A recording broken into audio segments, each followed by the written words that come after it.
An elderly woman was sharing her story about how her family had forgotten her at a rest stop during a road trip, leaving her stranded for hours until a kind stranger helped her. The comments were filled with outrage. How could they do that? To their own mother? What kind of monsters abandon a 75-year-old woman? What made my blood run cold wasn't just the cruelty of the story, it was that I was reading it while sitting in the exact same gas station where my own son's family had driven away and left me just 3 days ago. But here's what they didn't know when they abandoned their 70-year-old mother on Highway 85. I wasn't just some helpless old woman they could discard. I was the woman who still held the deed to the house they thought they owned. Let me tell you how I went from roadside victim to the one holding all the cards. It all started 6 months ago when my son, Marcus, called me in tears. "Mom, we're in trouble," he said, his voice breaking. "Rebecca lost her job, and with the kids' school fees and the mortgage, we might lose the house." I had been living comfortably in my small retirement community in Phoenix, enjoying my book, club meetings, weekly bridge games, and the occasional trip to visit my sister in Colorado. At 70, I thought my days of financial rescuing were behind me. But hearing the desperation in Marcus's voice, the same voice that used to call me when he scraped his knee or had nightmares, I couldn't say no. "How much do you need?" I asked, already calculating how much I could access from my late husband's life insurance policy that I'd been saving for emergencies. $80,000 would cover the missed payments and give us a buffer, Marcus said, quietly. "Mom, I hate asking, but you're the only person we can turn to. The kids would be devastated if we had to move again. My grandchildren, sweet 12-year-old Emma and rambunctious 8-year-old Tyler. I'd already missed too much of their childhood living in a different state. The thought of them losing their home, their stability, broke my heart." "Don't worry, sweetheart," I told him. "Family takes care of family." Within a week, I had liquidated a significant portion of my retirement savings and wired the money to Marcus. But I wasn't naive. I'd learned from my late husband's business dealings to always protect myself. So I had my lawyer draw up a simple agreement.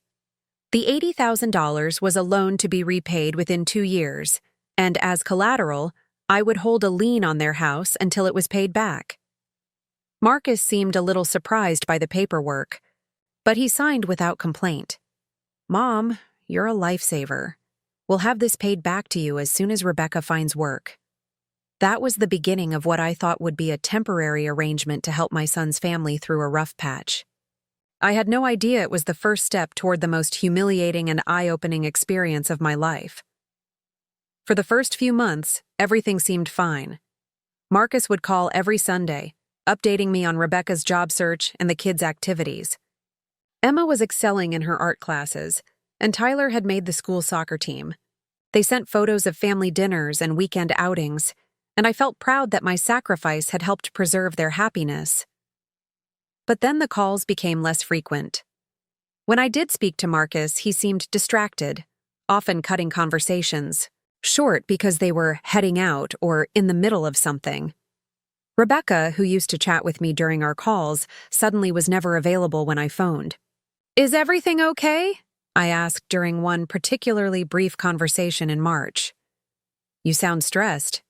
"Everything's fine, Mom," Marcus said quickly. "Just busy with work and the kids' activities. You know how it is." But I didn't know how it was anymore.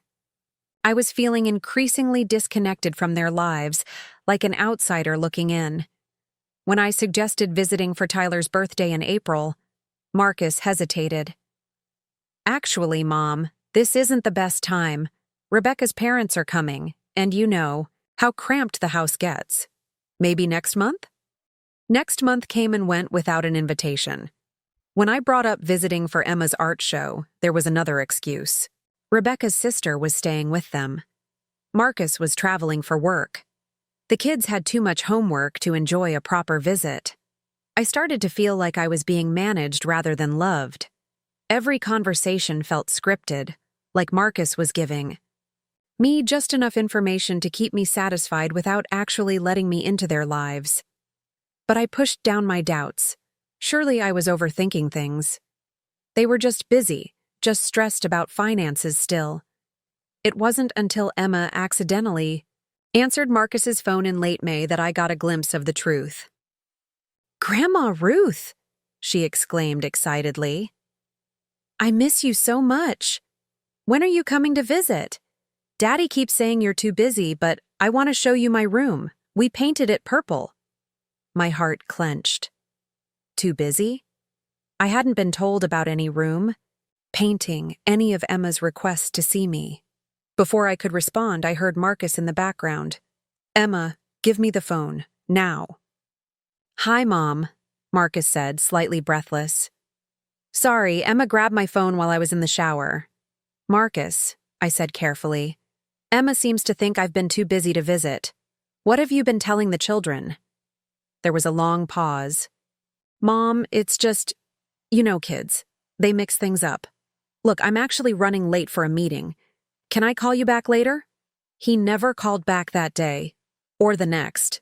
When I finally reached him 3 days later, he was polite but distant, giving me another update about his job and Rebecca's ongoing search for employment, but nothing about the kids asking for me or any possibility of a visit. That's when I decided to take matters into my own hands. If I wasn't welcome for an extended stay, maybe I could just surprise them with a quick visit. I booked a flight to Denver for the following weekend and rented a car at the airport. The drive to their suburban neighborhood in Thornfield took about an hour, and I spent it imagining the kids' delighted faces when they saw me at the door.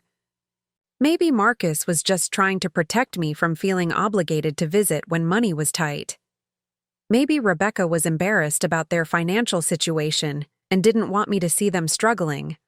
But when I pulled into their driveway that Saturday afternoon, the scene before me shattered all my generous assumptions. The house looked nothing like the struggling family home I'd been imagining. The lawn was immaculate, clearly professionally maintained. There was a new BMW in the driveway alongside Marcus's truck, a far cry from the financial desperation he'd been describing.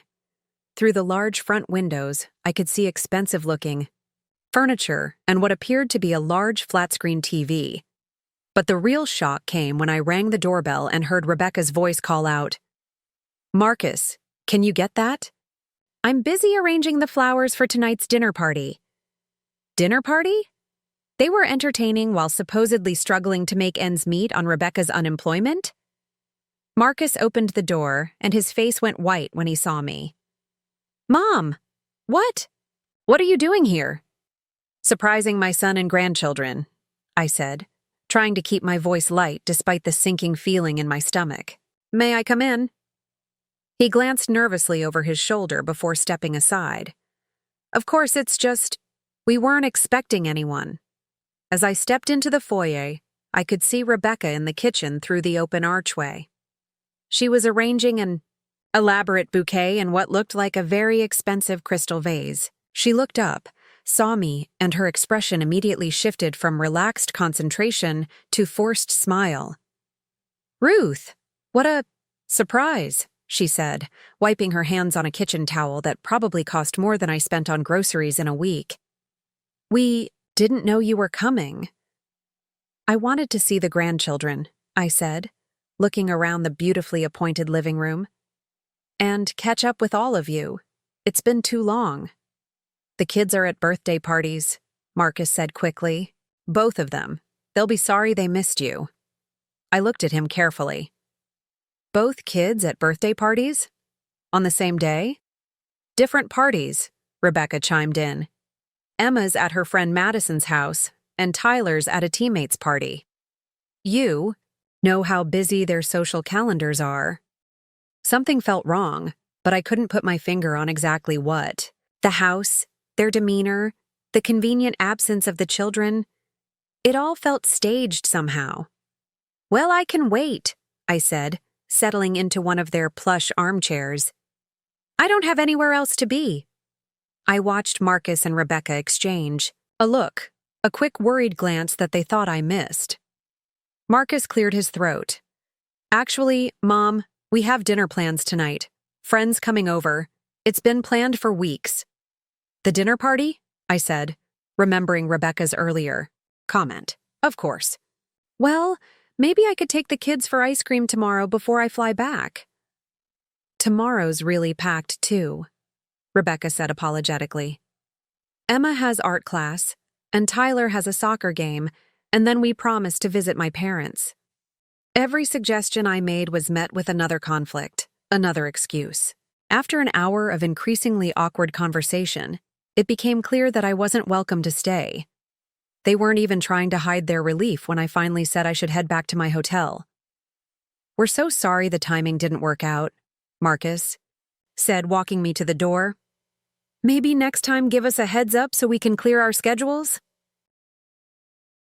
As I drove away from their beautiful home in my rental car, I felt sick to my stomach.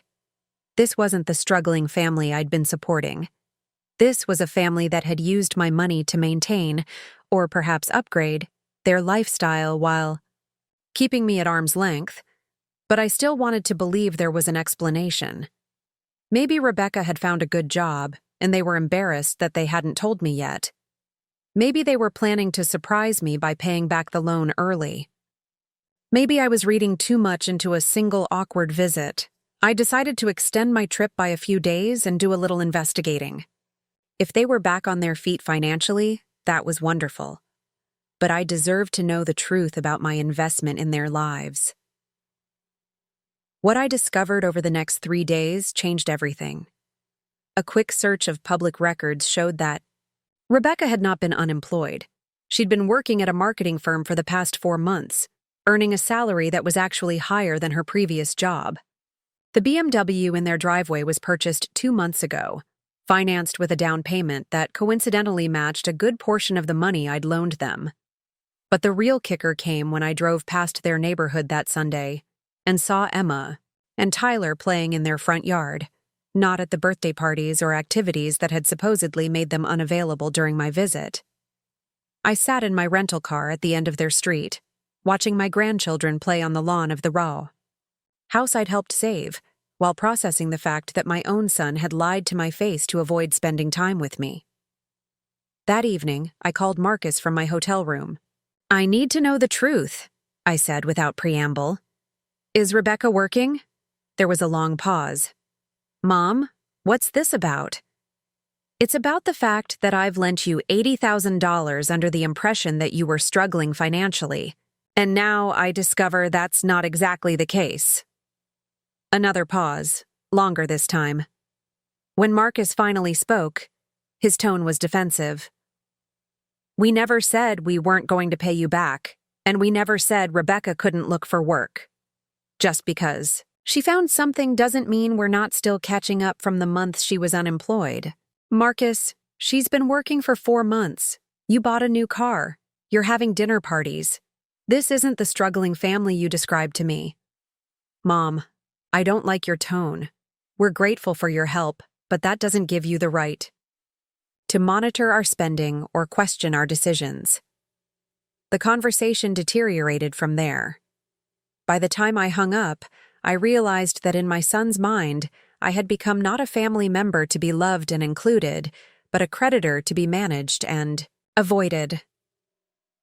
That night, lying in my hotel bed, I made a decision that would ultimately save my dignity and my financial future. I called my lawyer first thing Monday morning and asked her to review the loan agreement I'd signed with Marcus. "Ruth," she said after looking over the documents, "you hold a valid lien on their property. If they default on payment terms, or if you feel the collateral is at risk, you have the right to call in the loan immediately." "What does that mean exactly?"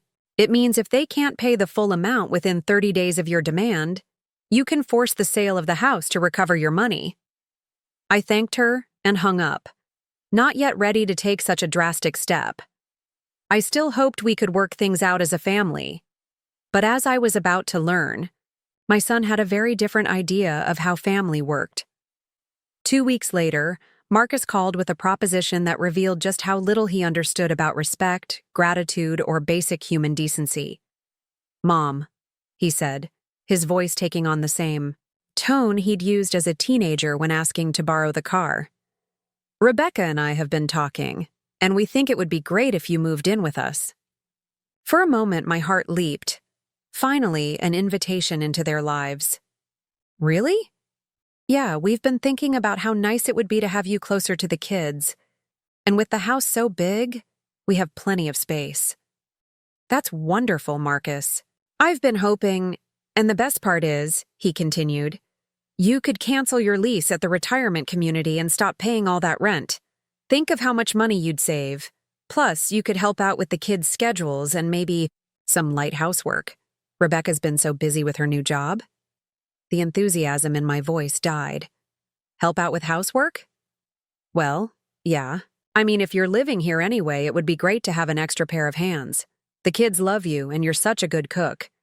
It would be like having a live-in grandmother." As he talked, the picture became clearer. They weren't inviting me to join their family. They were recruiting me to be their unpaid household help. They wanted me to give up my independence, my home, my life, to become their childcare provider and domestic worker. "What about the loan?" I asked. "Would living there affect our repayment agreement?" "Oh, well, if you're living with us and not paying rent elsewhere, you probably wouldn't need us to pay you back as quickly, right? I mean, you'd be saving so much money." There it was. They wanted me to forgive the debt in exchange for the privilege of becoming their servant. "Let me think about it," I said. "Sure, but don't take too long." Rebecca's already excited about having help with the kids' summer schedule. After I hung up, I sat in my comfortable apartment in Phoenix, looking around at my books, my photos, my small but dignified life, and I realized something important. I'd rather live independently and alone than be taken for granted by people who saw me as nothing more than a convenient resource. I called Marcus back the next day. "I've decided not to move in with you," I said. "What?" "Why not? Mom, this is a great opportunity. For you, maybe, not for me. I like my life here." His voice took on an edge I'd never heard before. "Mom, that's pretty selfish. We're offering you a chance to be close to your grandchildren, and you're choosing your social activities over family? I'm choosing self-respect over being used." "Used?" "Mom, we're family. Family helps each other." "You're right," I said. "Family does help each other, which is why I expect the loan to be repaid according to our agreement." The silence on the other end was deafening. When Marcus finally spoke, his voice was cold. "Fine. If that's how you want to play it, we'll pay back your precious money. But don't expect us to pretend we're not disappointed in your priorities." That conversation happened in early June. By the end of June, I still hadn't received a payment, or even a communication about a payment plan. When I called to ask about it, Marcus was short and irritated. "We're working on it, Mom. These things take time." July came and went with no payment and no communication. When I tried calling in early August, my calls started going to voicemail more often than not. When Marcus did answer, he was dismissive. "Mom, you need to be patient. We said we'd pay you back, and we will." "When?" "When we can." That's when I realized they never intended to pay me back at all. They'd gotten my money, upgraded their lifestyle, and now they were hoping I'd just forget about it or die before collecting.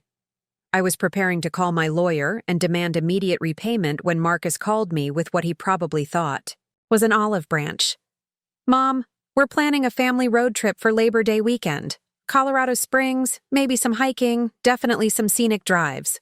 We thought you might like to join us." I was surprised and, I'll admit, touched. Maybe they were ready to include me properly in their lives. "That sounds lovely," I said. "Great. We'll pick you up Friday morning.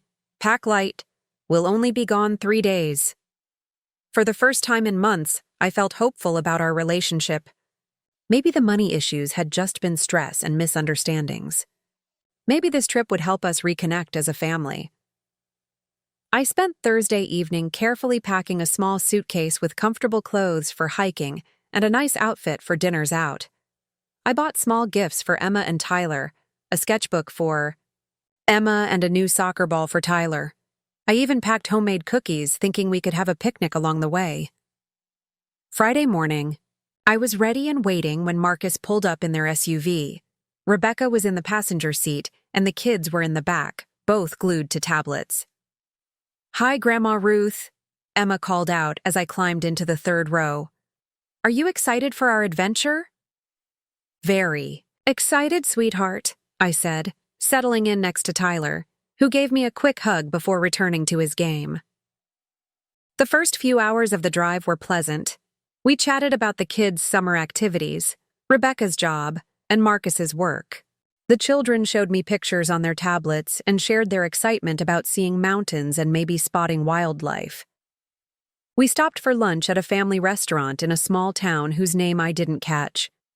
The kids were restless from the car ride, and everyone seemed ready for a break. After we ate, Marcus suggested the kids use the restroom and maybe run around in the small playground next to the restaurant while the adults finished their coffee. "Mom," Rebecca said once the children were out of earshot, "we've been meaning to talk to you about something." "Oh?"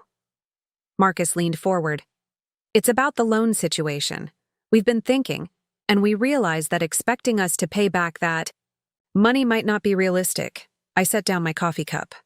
"What do you mean?" "Well," Rebecca continued, "when you loaned us the money, you knew we were struggling. Now that we're back on our feet, we've got new expenses. The kids' activities, maintaining the house, building our savings back up. Asking us to pay you back $80,000 would just put us right back where we started. But you agreed to the terms," I said quietly. "That was when we were desperate," Marcus said. "We weren't thinking clearly. Mom, you don't really need that money, do you? You've got your pension, your retirement savings. We're just starting out in life." I stared at my son, my 45-year-old son who owned a beautiful home and earned a six-figure salary, talking about just starting out in life, while suggesting that I, a 70-year-old widow on a fixed income, should just write off the money. I'd loaned him in good faith. The agreement we signed says— "Mom," Marcus interrupted, "forget the paperwork for a minute. We're talking about family here. Is money really more important to you than your relationship with your son and grandchildren?" I felt like I'd been slapped. "You're saying that if I expect you to honor your commitment, I'm choosing money over family? We're saying that if you insist on treating us like debtors instead of family, it's going to damage our relationship," Rebecca said. "The kids are already picking up on the tension." I looked out the window at Emma and Tyler playing on the swings, laughing and carefree. "The children don't know anything about this. They know you've been distant," Marcus said. "They know you haven't visited, that you turned down our invitation to move in with us. They're starting to think Grandma Ruth doesn't want to spend time with them." The manipulation was so blatant it took my breath away. They were using my grandchildren's feelings as weapons against me. "I think we should head back to the car," I said, standing up. The rest of the afternoon drive was tense. The children sensed the change in mood and became quieter, asking fewer questions and retreating into their tablets. We stopped for gas and snacks in a small mountain town, and I noticed that Marcus and Rebecca were having whispered conversations while the kids picked out candy. When we got back on the road, Marcus announced that we were going to make one more stop before reaching our hotel. "There's supposed to be an amazing viewpoint just a few miles up this highway," he said. "We can stretch our legs and take some pictures." The viewpoint turned out to be a rest stop on a remote stretch of Highway 85, surrounded by nothing but mountains and sparse trees. There were a few picnic tables, some vending machines, and a small visitor center that appeared to be closed. Only one other car was in the parking lot. "Isn't this beautiful?" Rebecca said as we all climbed out of the SUV. "Kids, go explore a little bit, but stay where we can see you." Emma and Tyler ran off toward the picnic area while the adults stood near the car, admiring the mountain views. I was taking a photo with my phone when I heard car doors slamming. I turned around to see Marcus starting the engine. "What are you doing?" I called out. Rebecca was already in the passenger seat. Through the windshield, I could see Emma and Tyler, in the back seat looking confused. Marcus rolled down his window. "Mom, we've decided this isn't working out. The kids are uncomfortable with all the tension, and frankly, so are we." "What are you talking about?" "Marcus, get out of the car. We think it's better if you find your own way back to Phoenix. Give you some time to think about what's really important." I couldn't believe what I was hearing. "You're leaving me here? In the middle of nowhere?" "There's a visitor center, and I'm sure someone will come along who can help you figure out transportation," Rebecca said through her rolled-down window. "Maybe this will give you some perspective on what family really means." "Marcus," I said, stepping closer to the car. "Don't do this. We can work this out. We already tried, Mom. You made your choice when you chose money over family. Now you can live with the consequences." Emma pressed her face to the window, looking scared and confused. "Daddy, why are we leaving Grandma Ruth?" "We'll explain. Later, sweetheart," Rebecca said. "Just sit back and buckle your seatbelt." "Wait!" I shouted, but Marcus was already putting the car in drive. I watched in disbelief as my son drove away, taking my grandchildren with him, leaving me standing alone in a remote rest stop with nothing but my purse and the clothes on my back. My suitcase, my medication, my return flight ticket. Everything was in that SUV disappearing down the mountain highway. For several minutes, I just stood there, unable to process what had happened. Then the reality of my situation hit me. I was 70 years old, stranded on a mountain highway, with no transportation and no way to contact anyone except through my cell phone, which showed only one bar of service. That's when I walked into the small gas station attached to the rest stop, bought a cup of coffee with shaking hands, and sat down to figure out what to do next. And that's when I saw the Facebook post about the elderly woman whose family had abandoned her at a rest stop. As I read the outraged comments from strangers who couldn't believe anyone could be so cruel to their own mother, I realized something important. I wasn't going to be a victim of this story. I was going to be the one who fought back. Sitting in that gas station, reading that Facebook post while my coffee grew cold, I felt something shift inside me. The initial shock and hurt were giving way to something harder, more focused. But first, I had to deal with my immediate situation. I was stranded 200 miles from the nearest major airport, with no luggage, no medication, and no clear way home. The gas station attendant, a young man named Jake, who couldn't have been more than 25, noticed me sitting there for over an hour and approached with genuine concern. "Ma'am, are you okay? You look like you might need some help." I looked up at this stranger, this young man who was showing me more kindness than my own son had, and felt tears threaten again. But I pushed them back. I couldn't afford to break down now. "My family left me here," I said simply. "I need to figure out how to get back to Phoenix." Jake's eyes widened. "They left you here? Like, abandoned you?" When I nodded, his expression hardened with the same outrage I'd seen in those Facebook comments. "That's messed up. Hold on. Let me see what I can do." For the next hour, Jake became my guardian angel. He called his manager to explain the situation, looked up bus routes and rental car options, and even offered to let me use the station's landline to make calls since my cell service was so poor. My first call was to my sister, Helen in Colorado. When she answered and heard my voice, she immediately knew something was wrong. "Ruth? You sound terrible. What's happened?" I told her everything. The abandoned loan payments, the manipulation, and finally the highway abandonment. The silence on the other end was so long I thought we'd lost connection. "Helen, are you there?" "I'm here," she said, her voice tight with fury. "I'm just trying to process the fact that my nephew abandoned his 70-year-old mother on a mountain highway." "Ruth, I'm coming to get you right now." "Helen, you don't have to." "The hell I don't. Text me the address of that gas station. I'll be there in 3 hours." While I waited for Helen, Jake brought me sandwiches and kept checking on me. He even let me use the station's Wi-Fi to access my email and banking apps on my phone.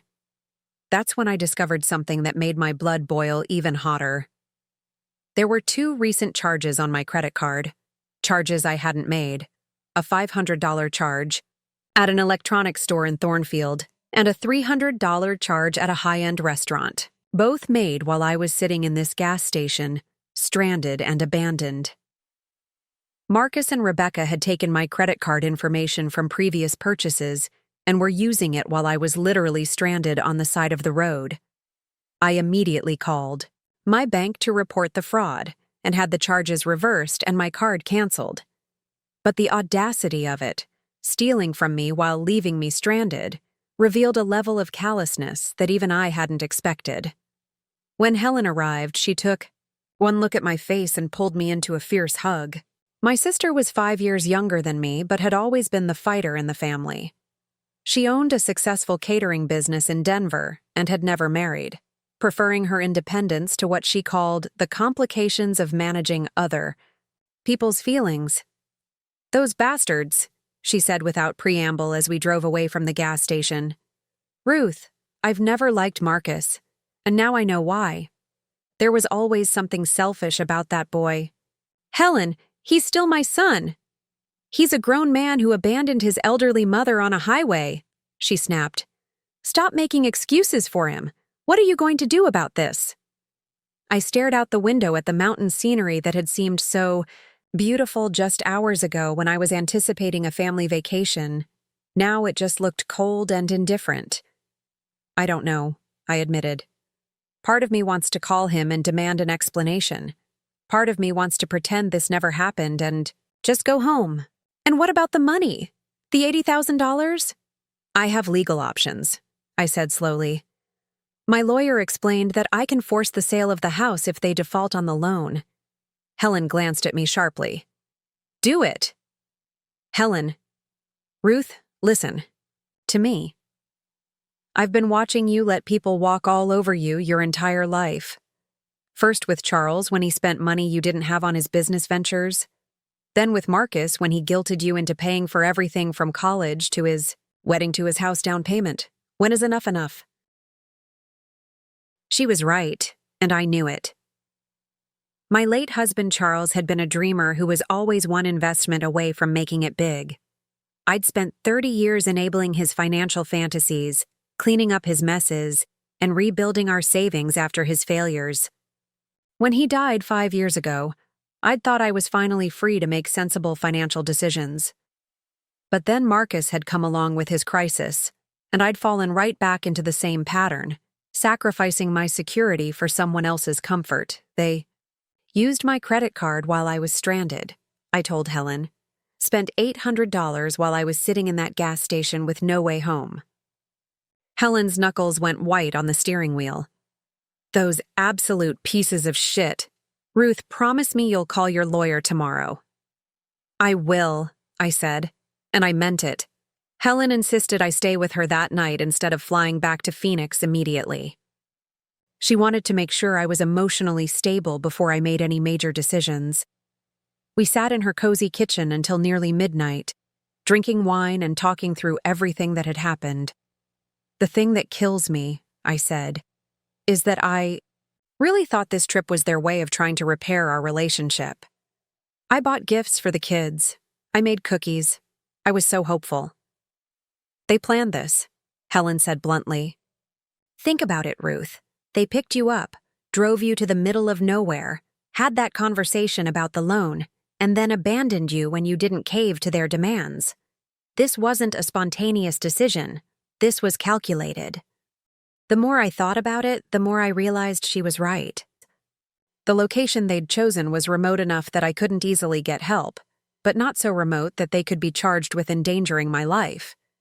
The timing, after they'd made their demands clear and I'd refused to budge.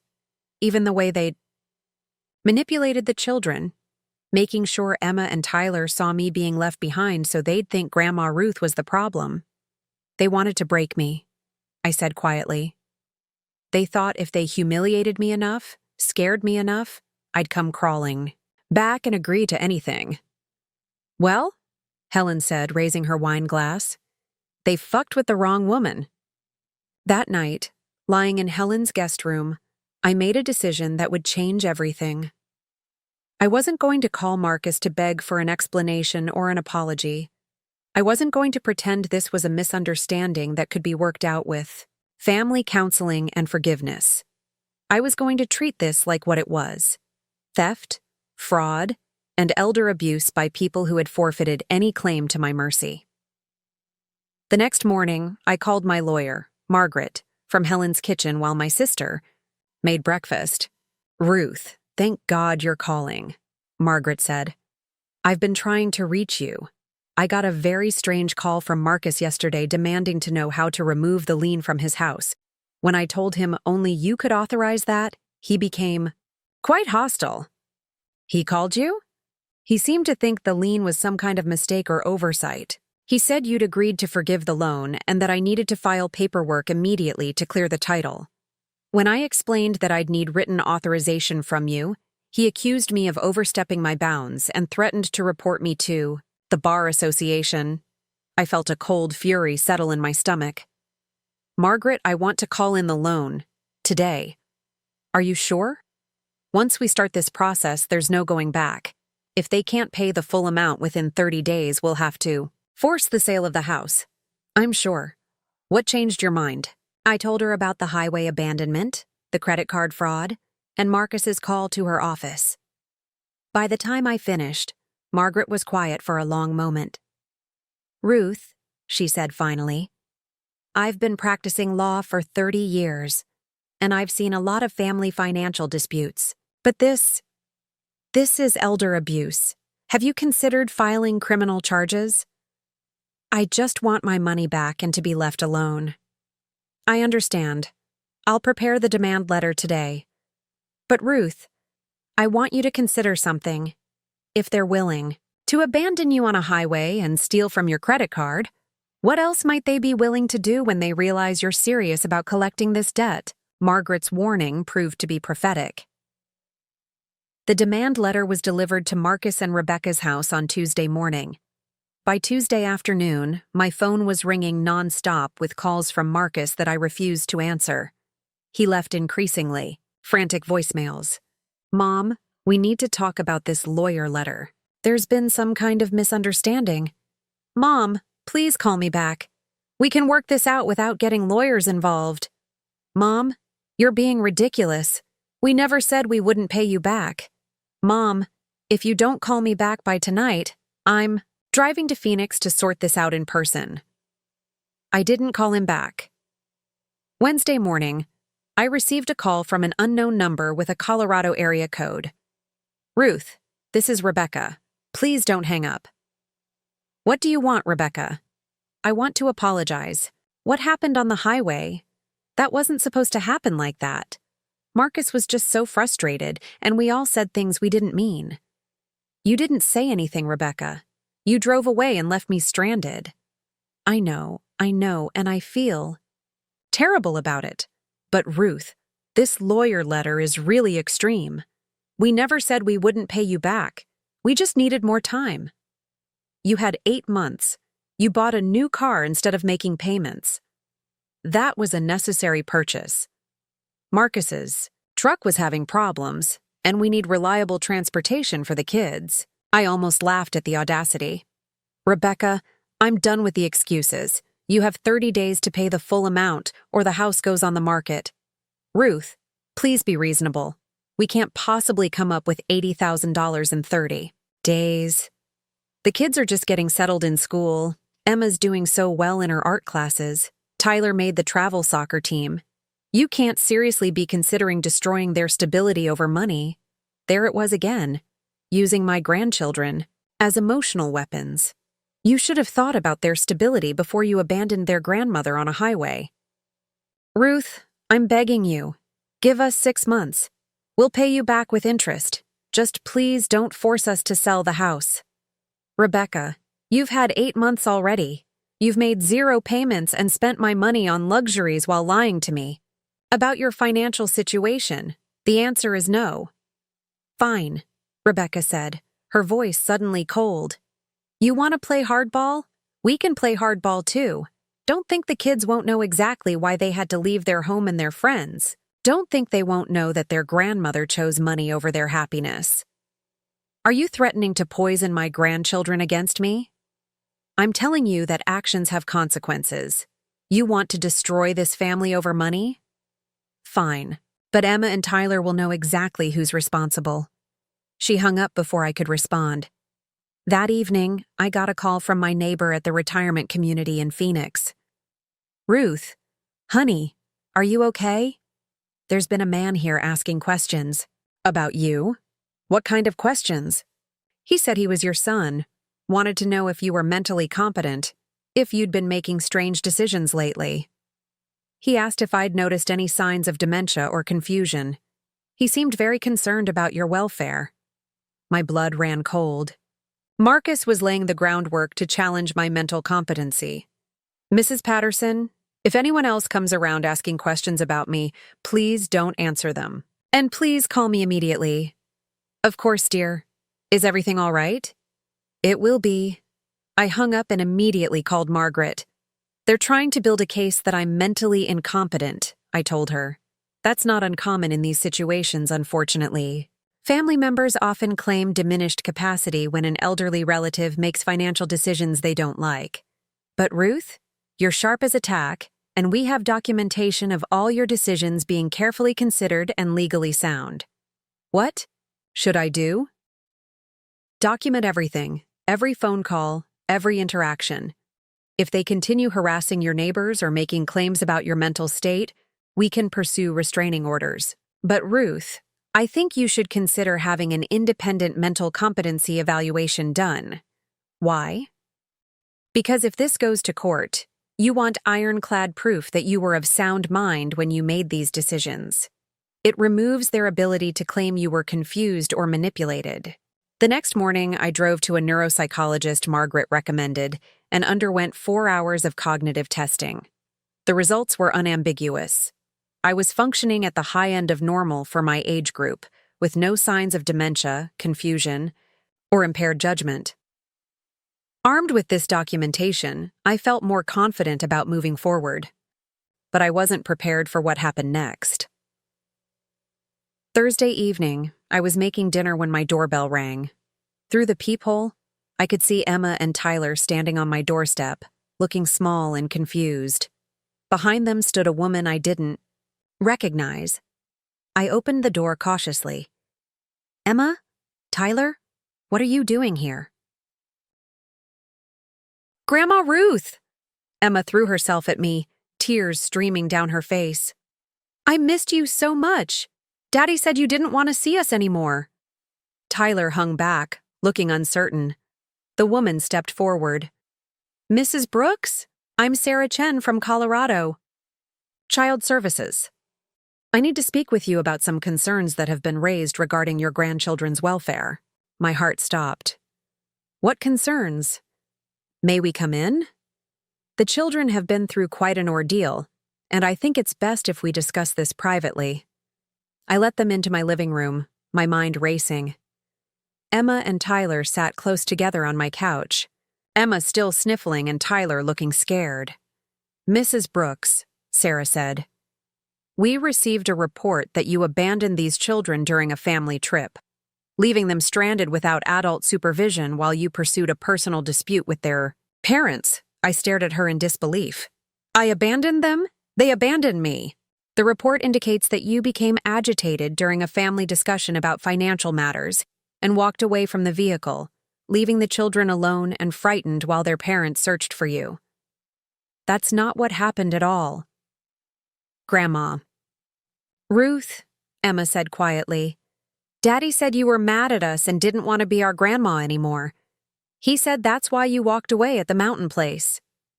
I knelt down in front of my granddaughter, my heart breaking.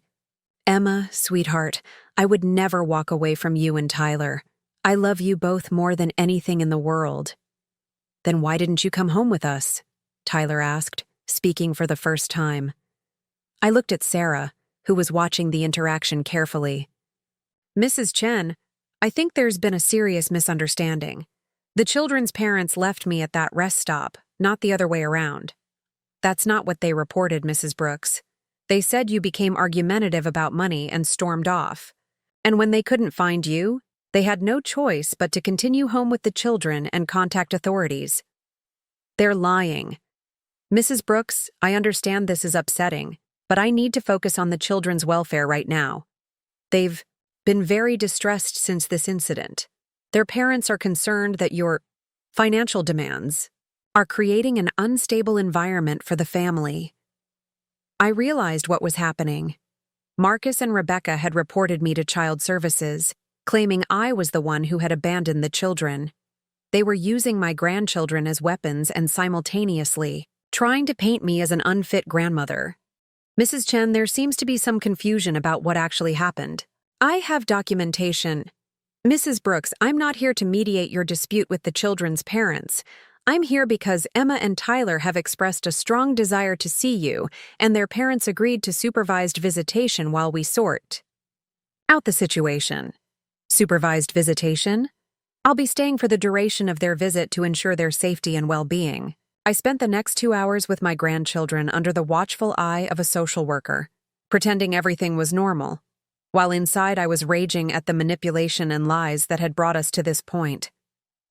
Emma showed me drawings she'd made of our family, and Tyler told me about his soccer team making it to the playoffs. They seemed confused about why there was a stranger watching us and why they couldn't spend the night like they used to. When it was time for them to leave, Emma clung to me again. Grandma Ruth, will you come visit us soon? Our house feels sad without you. I hope so, sweetheart. I love you so much. As I watched Sarah drive away with my grandchildren, I called Margaret immediately. They reported me to Child Services. They're claiming I abandoned the children instead of the other way around. Those bastards, Margaret said. Ruth, this is psychological warfare.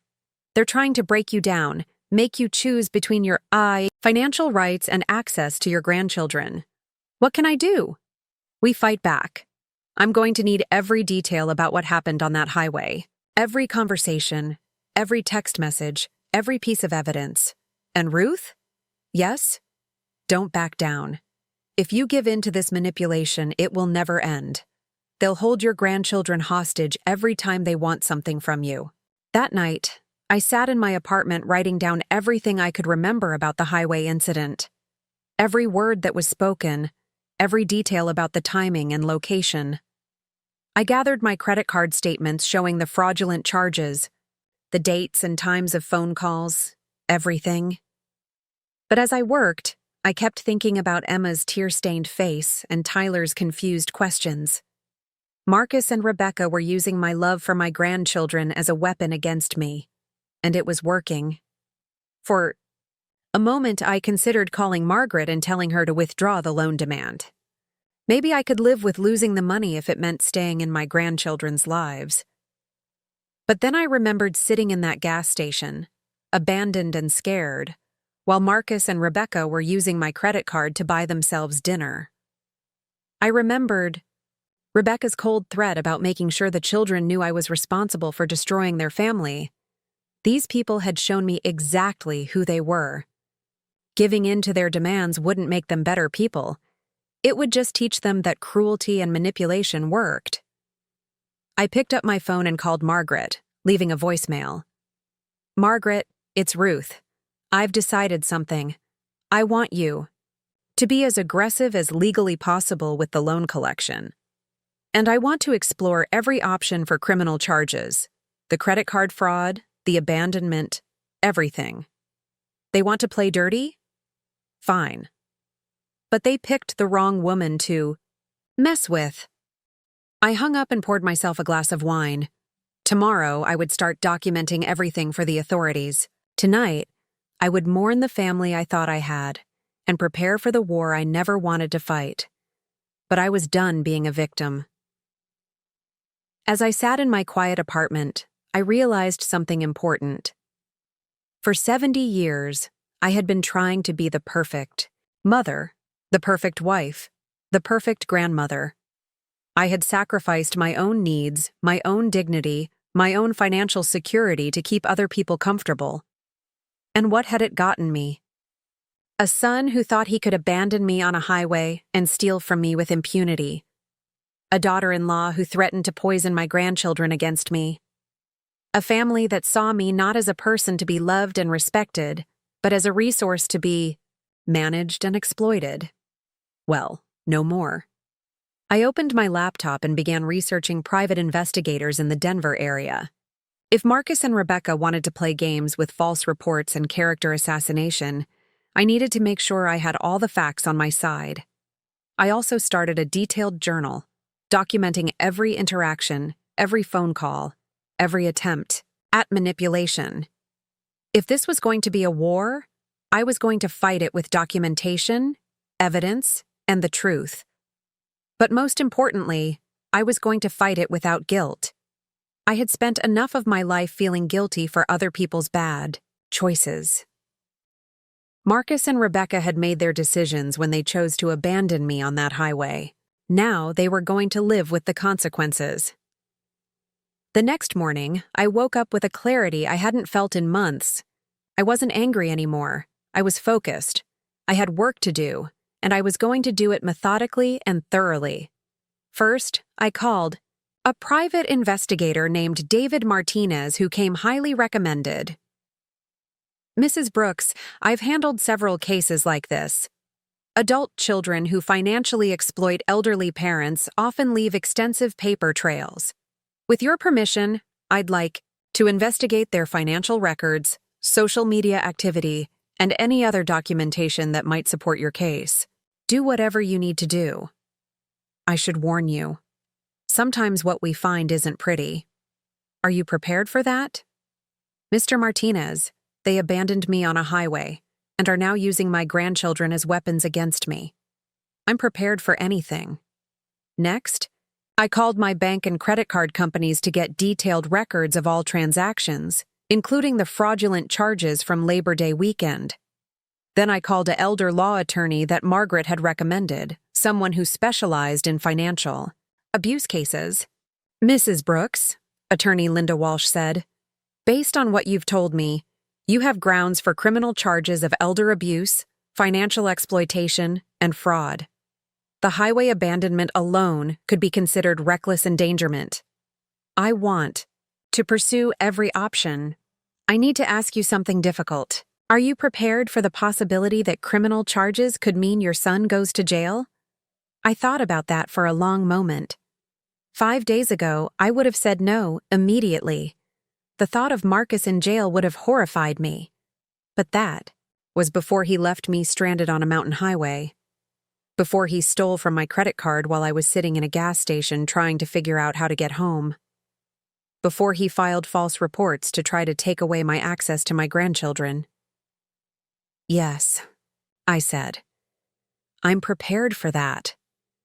Then, let's get started. As I hung up the phone, I felt something I hadn't felt in years. Powerful. Not powerful in a cruel or vindictive way, but powerful in the way that comes from finally standing up for yourself after a lifetime of being pushed around. Marcus and Rebecca thought they were dealing with a helpless old woman who would cave to their threats and manipulation. They thought wrong. I was about to show them exactly what this 70-year-old woman was capable of when she finally decided to stop playing nice. Within 48 hours of hiring private investigator David Martinez, I learned that my son and daughter-in-law were even more duplicitous than I had imagined. The truth about their financial situation wasn't just disappointing, it was criminal. David called me on a Friday morning, his voice grim. Mrs. Brooks, I need to meet with you in person. What I've discovered is extensive. Can you come to my office this afternoon? That bad? Worse than you think. I drove to David's downtown Phoenix office with a mixture of dread and anticipation. Part of me didn't want to know what he'd found. The other part of me needed to understand exactly who I was dealing with. David's office was cluttered but organized, walls covered with certificates and commendations from his 20 years as a police detective before going private. He gestured for me to sit across from his desk, which was covered with printed documents, photographs, and what looked like financial records. Mrs. Brooks, I'm going to be direct with you. Your son and daughter-in-law have been running what amounts to a sophisticated financial fraud operation, and you're not their only victim. My stomach dropped. What do you mean? Let's start with their employment situation. You said Rebecca claimed to be unemployed when they asked for the loan? Yes, that was the whole reason they needed the money. She'd lost her job. David slid a document across the desk. Rebecca never lost her job. In fact, she got a promotion 3 months before they contacted you for money.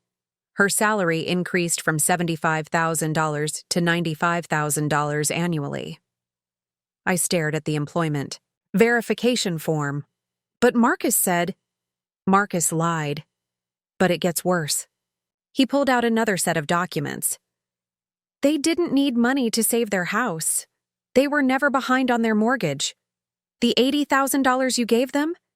They used it to pay off credit card debt from a gambling problem. Gambling? Marcus has been betting on sports through online platforms for over 2 years. Based on his bank records, he's lost approximately $150,000 during that time. The house was never in jeopardy. Their credit cards were maxed out from covering his losses. I felt sick. So everything they told me was a lie. Everything. But, Mrs. Brooks, it gets worse. Much worse. David opened a thick folder and spread out several pages. I found evidence that this isn't the first time they've done this. 2 years ago, they borrowed $25,000 from Rebecca's parents under the pretense of needing money for Tyler's medical expenses. Tyler doesn't have medical problems. Exactly. The money went straight to covering Marcus's gambling debts.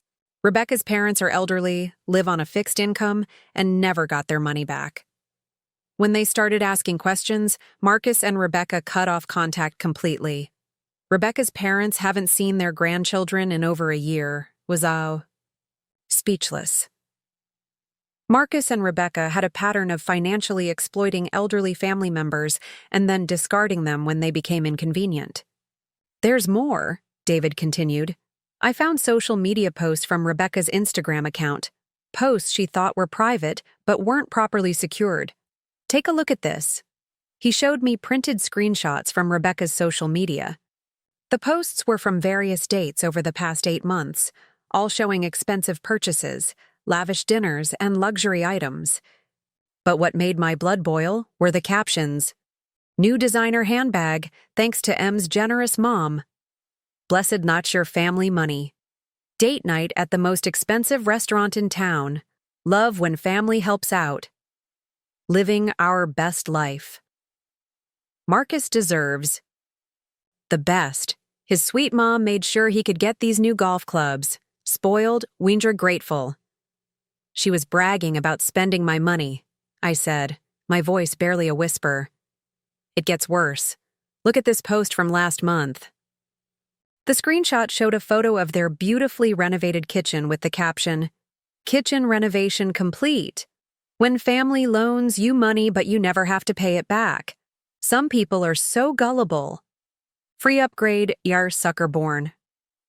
Felt like I'd been punched in the stomach. She called me gullible. She called me a sucker. Mrs. Brooks, based on these posts and their financial records, they never intended to pay you back. This was planned theft from the beginning. David pulled out another document. And here's something that might interest you regarding the Child Services report. I found text messages between Rebecca and her sister discussing their strategy. He handed me printed text messages. Rebecca, the old bitch is trying to take our house. We need to play hardball. Sister, what are you thinking? Rebecca, Marcus is calling CPS to report her for abandoning the kids on the highway. We're going to flip the script and make her look like the unstable one. Sister, isn't that illegal? False reporting? Rebecca, only if we get caught. The kids will back us up because they don't know what really happened. It's our word against hers, and who's going to believe a bitter old woman over concerned parents? Sister, what if she has evidence? Rebecca, What evidence? She was alone when we left her. No witnesses except the kids, and they'll say whatever we tell them to say. I was shaking with rage. They coached my grandchildren to lie about what happened. It appears so. And Mrs. Brooks, there's something else. About the credit card charges while you were stranded. They didn't just steal your information from previous purchases. Marcus has been systematically collecting financial information from you for months. David showed me more documents. Every time you visited their house, Marcus was photographing your credit cards, bank statements, any financial documents you had with you. He's been building a file on your accounts and assets. Why? Because they were planning for this exact scenario. If you ever tried to collect on the loan, they wanted to be able to access your accounts to steal enough money to disappear if necessary. The scope of their betrayal was breathtaking. This wasn't just about avoiding paying back a loan. They had been systematically planning to rob me blind. David, I need to ask you something. Are my grandchildren safe? His expression grew serious. Based on what I've found, I don't believe Marcus and Rebecca would physically harm the children. But Mrs. Brooks, they're using those children as tools in a psychological warfare campaign against you. That's a form of emotional abuse. What do you recommend? First, we turn over everything I've found to the police and the district attorney's office. What they've done isn't just civil fraud, it's criminal. Second, we get this information to your lawyer immediately. The evidence I've gathered completely destroys any claim they might make about your mental competency or their own credibility. And third, we prepare for them to escalate. People like this don't go down quietly. When they realize their scheme is falling apart, they'll likely become more desperate and more dangerous. I left David's office with a thick folder of evidence and a new understanding of exactly what I was up against. Marcus and Rebecca weren't just selfish or financially irresponsible, they were predators who had targeted me specifically because they thought I was an easy mark. That evening, I called Margaret and Linda Walsh for an emergency conference call to review David's findings. Jesus Christ, Linda said after I'd summarized the evidence. Ruth, this is organized criminal activity. The false CPS report alone is a felony, but combined with the identity theft, fraud, and conspiracy, we're looking at serious prison time for both of them. What's our next step? We take this to the police immediately, Margaret said. With this evidence, they'll have no choice but to open a criminal investigation. What about my grandchildren? If Marcus and Rebecca are arrested, what happens to Emma and Tyler? That depends, Linda said. Do they have other family who could take custody temporarily? I thought about it. Rebecca's parents, but Marcus and Rebecca cut them off after stealing from them too. My sister Helen might be willing to help, but she's never had children. We'll cross that bridge when we come to it, Linda said. Right now, the priority is stopping them before they can steal from you again or manipulate the legal system further. Monday morning, I walked into the Phoenix Police Department with David Martinez, Margaret, and Linda Walsh. We met with Detective Sarah Rodriguez from the Financial Crimes Unit, who spent 3 hours reviewing our evidence. Mrs. Brooks, Detective Rodriguez said, "This is one of the most comprehensive financial elder abuse cases I've seen. We're going to open an immediate investigation, and I'm recommending that the DA file charges for conspiracy to commit fraud, identity theft, filing, false police reports, and elder abuse. How long will that take? With evidence this strong, we should have arrest warrants within a week. What about the children? We'll coordinate with Colorado authorities since that's where the children reside. They'll need to do a welfare check and determine appropriate temporary custody if arrests are made." As we left the police station, I felt a mixture of satisfaction and sadness. Satisfaction that justice was finally going to be served. Sadness that it had come to this, that my own son had turned out to be a criminal who saw his elderly mother as nothing more than a target to exploit. But I didn't have long to process these emotions, because Marcus and Rebecca were about to make their situation much worse. Tuesday afternoon, I received a call from my bank's fraud department. Mrs. Brooks, we're calling about some unusual activity on your accounts. Someone has been attempting to access your online banking using what appears to be legitimate login credentials. What kind of access? They've been trying to transfer funds from your savings account to an external account in Colorado. Our security systems flagged it because the transfer amount was unusually large, $50,000. I felt cold fury wash over me. The attempts are coming from Colorado? Yes, ma'am. We've blocked the attempts and flagged your account for additional security. Have you shared your login information with anyone? No, I haven't. But I knew exactly how they'd gotten it. Marcus had been collecting my financial information for months, probably including passwords I'd used on their computer or written down where he could see them. I immediately called Detective Rodriguez. They're trying to steal directly from my bank accounts now, I told her. $50,000. We're accelerating the timeline. I'll have the arrest warrants issued tomorrow. Wednesday morning, David Martinez called me with an update that made my blood run cold. Mrs. Brooks, I've been monitoring their social media and financial activity. Yesterday, Marcus and Rebecca sold their BMW back to the dealership for cash. They also withdrew the maximum daily amount from 3 different ATMs. They're planning to run. It looks that way. And Mrs. Brooks, there's something else. I found evidence that they've been researching countries with no extradition treaties to the United States. I felt panicked. What about my grandchildren? They're not going to take Emma and Tyler and disappear, are they? I don't know, but we need to alert the authorities immediately. I called Detective Rodriguez, who immediately contacted the Colorado police and requested that Marcus and Rebecca be located and monitored. Mrs. Brooks, I'm coordinating with Colorado authorities to do a welfare check on your grandchildren today. If Marcus and Rebecca attempt to leave the state with the children, they'll be stopped. Thursday morning, I got the call I'd been dreading and hoping for simultaneously. Mrs. Brooks, this is Detective Rodriguez. We executed arrest warrants for Marcus Brooks and Rebecca Brooks this morning. They're both in custody in Colorado. What about my grandchildren? They're safe. When officers arrived at the house, they found that Marcus and Rebecca had the children's passports and had purchased plane tickets to Mexico for this afternoon. The children are currently with Colorado Child Services while we sort out temporary custody.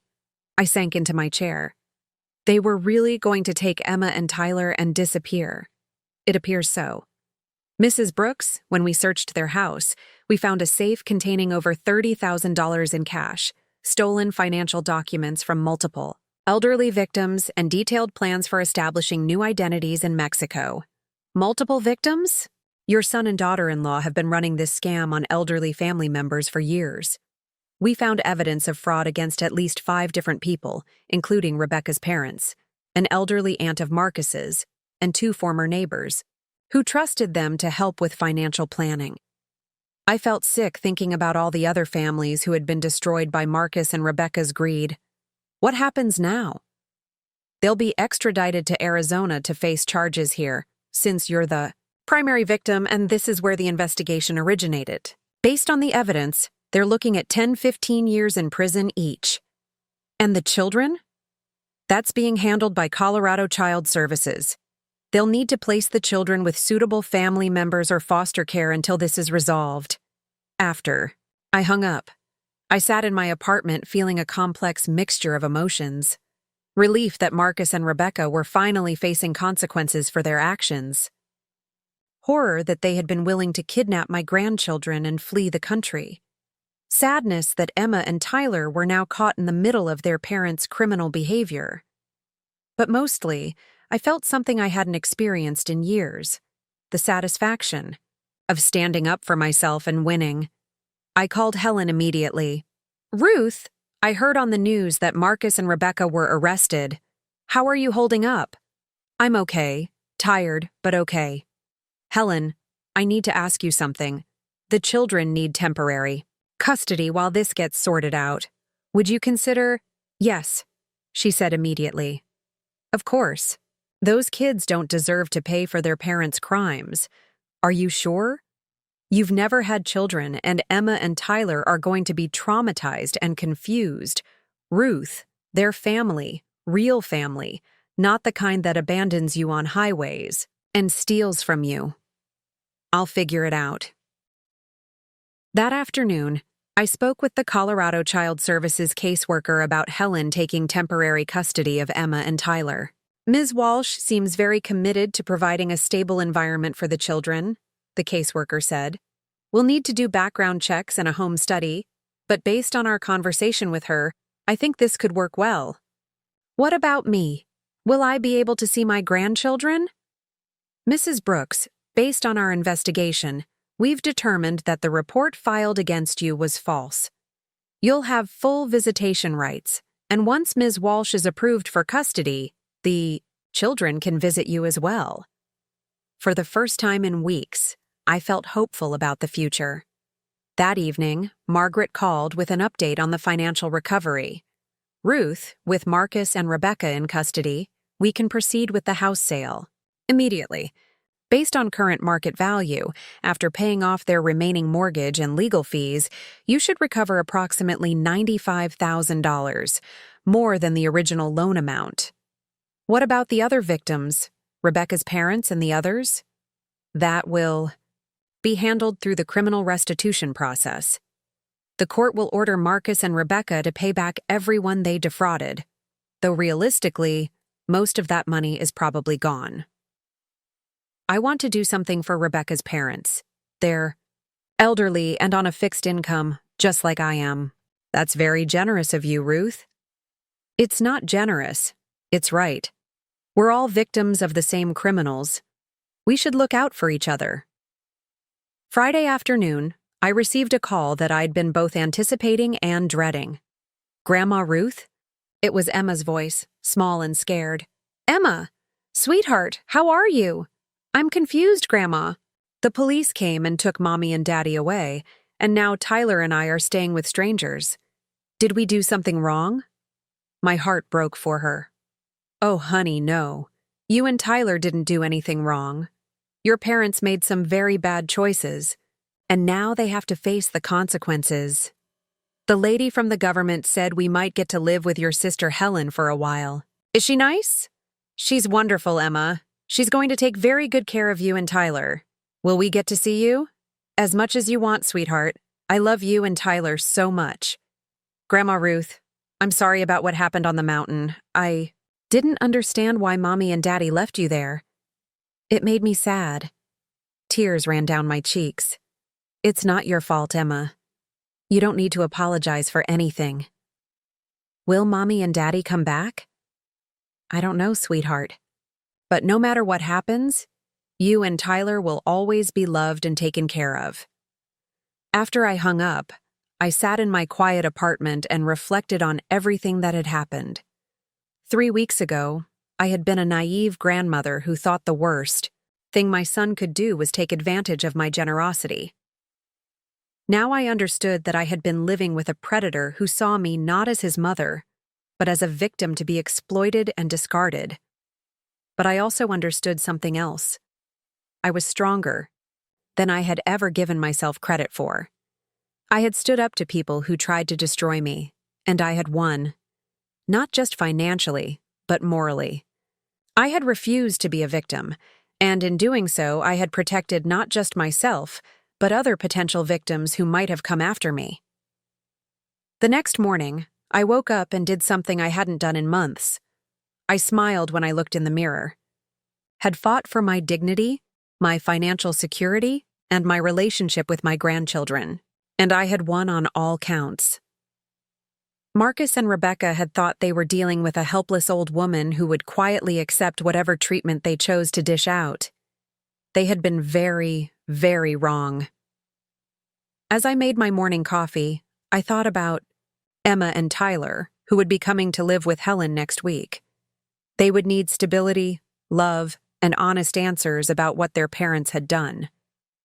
It wouldn't be easy, but Helen and I would make sure they understood that families are supposed to protect and support each other, not exploit and manipulate. Most importantly, we would make sure they grew up knowing the difference between genuine love, and transactional manipulation. I poured my coffee and sat down to call Helen and start planning for the children's arrival. I had a new family to build, one based on respect, honesty, and genuine care. It was going to be a beautiful, fresh start. The week following Marcus and Rebecca's arrest was a whirlwind of legal proceedings, media attention, and emotional upheaval that I never could have anticipated. What started as a personal family betrayal had mushroomed into a criminal case that would expose a network of elder abuse spanning multiple states. Monday morning, Detective Rodriguez called me with news that made my head spin. "Mrs. Brooks, I need you to come down to the station. We've been going through Marcus and Rebecca's computers and financial records, and we've uncovered something that changes the scope of this case dramatically." "What do you mean?" "I'd rather show you in person." "Can you be here in an hour?" I arrived at the Phoenix Police Department to find Detective Rodriguez waiting with FBI agent Jennifer Chen and a woman I didn't recognize wearing a business suit. "Mrs. Brooks," Detective Rodriguez said, "this is Agent Chen from the FBI's Financial Crimes Unit, and this is Victoria Marsh from the Colorado Attorney General's office. What we've discovered goes far beyond what we initially thought." "Agent E." Chen leaned forward. "Mrs. Brooks, your son and daughter-in-law weren't just running a family scam. They were part of an organized network that specifically targets elderly individuals across multiple states." I felt my stomach drop. "A network?" Victoria Marsh opened a thick folder. "We've identified at least 47 victims in Colorado, Arizona, New Mexico, and Utah.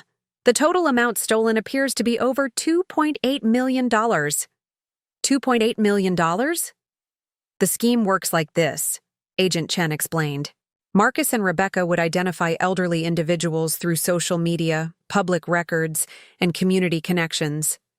They'd research their financial situations, family relationships, and vulnerabilities. Then they'd approach with manufactured crises designed to appeal to the target's emotions." Detective Rodriguez pulled out a printed document. "We found detailed profiles on dozens of elderly people. Look at this." She showed me a file with my name on it. Inside was information about my late husband's insurance policy, my retirement savings, my relationship with Marcus, even photos of my apartment and car. "They've been watching me for years," I said, feeling violated. "Not just you. Look at this." Victoria showed me another file, this one labeled Targets High Priority. It contained profiles of elderly individuals with substantial assets and complicated family relationships. Each profile included detailed personal information, family dynamics, and something that made my blood run cold: a manipulation strategy tailored to each victim. "Mrs. Brooks," Agent Chen said, "your case broke this whole thing open. When we traced the financial records from Marcus and Rebecca's arrest, we found connections to similar schemes in other states. You weren't just a victim. You were the key to exposing a criminal enterprise." "How many people were involved?"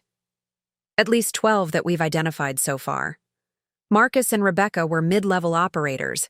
They reported to someone higher up who coordinated the targeting and money laundering." Victoria Marsh leaned forward. "Mrs. Brooks, we need your help. Would you be willing to participate in a controlled operation to help us identify the ringleaders?" "What kind of operation?" "We want to arrange a meeting between you and the person Marcus and Rebecca reported to. We'd have you wired for audio and video, with full surveillance and protection." I thought about all the elderly people who had been victimized by this network. People like Rebecca's parents, who had been cut off from their grandchildren after being robbed. People who might be sitting alone right now, wondering how their own family members could have betrayed them so completely. What would I have to do? Agent Chen explained the plan. Marcus has been contacted by his handler, someone who goes by the name Thompson, who wants to know why the Arizona operation went sideways. We're going to arrange for you to meet with Thompson under the pretense of wanting to resolve this quietly to avoid further criminal charges against Marcus.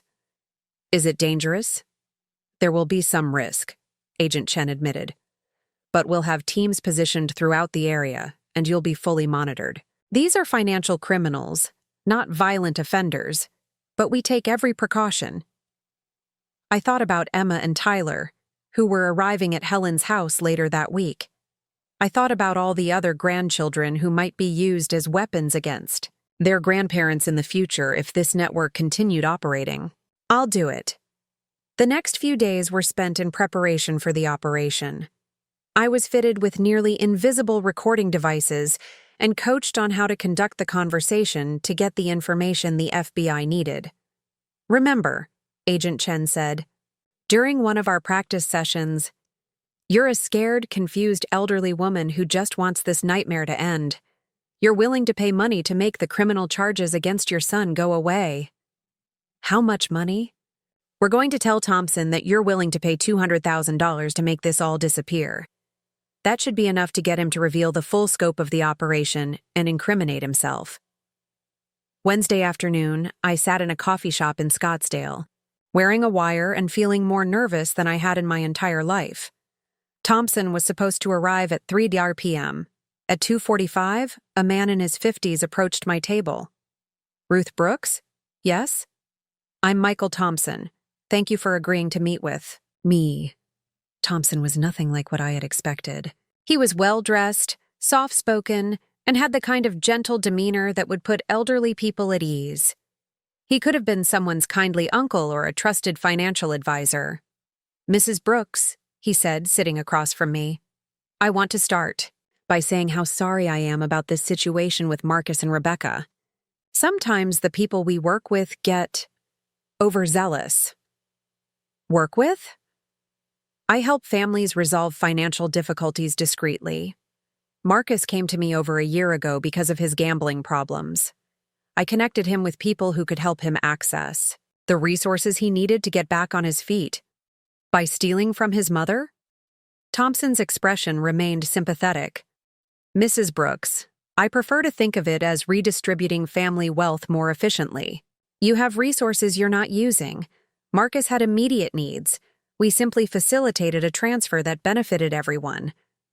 The casual way he described theft as redistributing family wealth made my skin crawl. But now Marcus and Rebecca are in jail, and my grandchildren are in foster care. That's why I wanted to meet with you. This situation can still be resolved quietly. You don't want to see your son go to prison, do you? Of course not.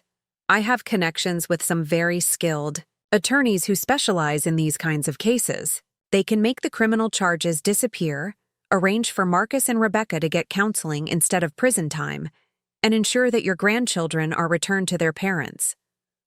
What would that cost? $200,000. I know. It sounds like a lot, but consider what you're getting. Your family back together, no criminal record for Marcus, and complete discretion about what happened. I pretended to consider this. "How do I know you can really make this happen?" Thompson smiled. "Mrs. Brooks, I've been helping families resolve these issues for over 10 years. I have an excellent track record. Let me show you something."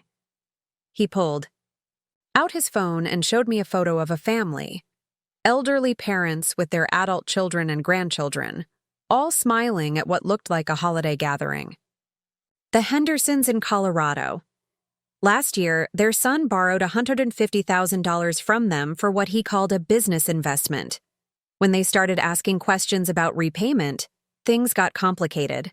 I helped them resolve the situation. Everyone's happy now. What really happened? The son needed to pay off some debts quickly. The parents had the money but were being stubborn about family obligations. We helped them understand that sometimes family means making sacrifices for the greater good. By stealing from them, Thompson's smile never wavered. By helping them see the bigger picture. Mrs. Brooks, elderly people often hoard money they don't really need while their children struggle with immediate problems.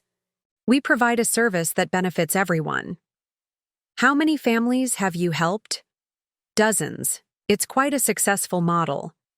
We identify elderly individuals with substantial assets and adult children who have financial pressures. Then we develop Appropriate intervention strategies. Intervention strategies? Each situation requires a customized approach. Sometimes it's a medical emergency that needs immediate funding. Sometimes it's a grandchild's education or a family crisis. The key is finding the emotional leverage that motivates elderly people to share their resources willingly. And if they don't cooperate, Thompson's expression hardened slightly. Mrs. Brooks, most elderly people want to help their families.